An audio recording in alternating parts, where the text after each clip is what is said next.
Abahingi n'abarisa nibajya kwihabegita baganyirwe cyangwa mu kutuguura emyoga yaabo n'entasi y'amaka gabo. Twatubya byentunguka twena twaturubamo. Umwambwenje no wa DP. Ndio wani nalimu. Abutantubya hari yaruwa umwami kakamo. Nyuka kama munywani wanje kandi muhagira mukano wa FDC. Abaana bagenda bakora diary biha by products ziko mate nk'amashita nka ice cream nka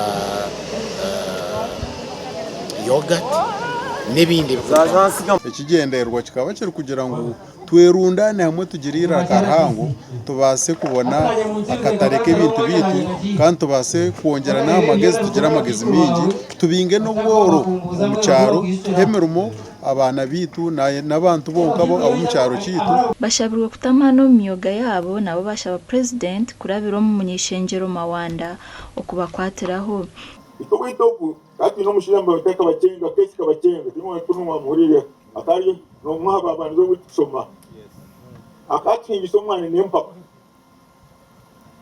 bizo tangita kawya areto mwani bakushikaho ngo aizare tabami wotagubire bakora mucoma twaronkingire cyo mwahirirwe mwatungire product age abazire banyu nabashwe kuri imwe babatandikire ki you seize the opportunity.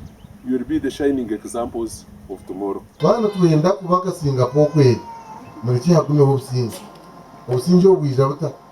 Omwambwenje yakigamba wanoza gukora ikintu no working plan yacho. Ito tuliyo planning ya transition.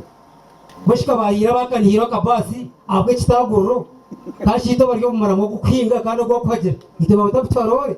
Mwino mugambere agambiro ndijo kwata. Abantu bahinga entoke omwani ebijuma n'ebindi abandi bari sente ebyenyanja embuzi enkoko n'ebindi. Amakuru agasha kwa Ben Muhozi omuri Bushenyi.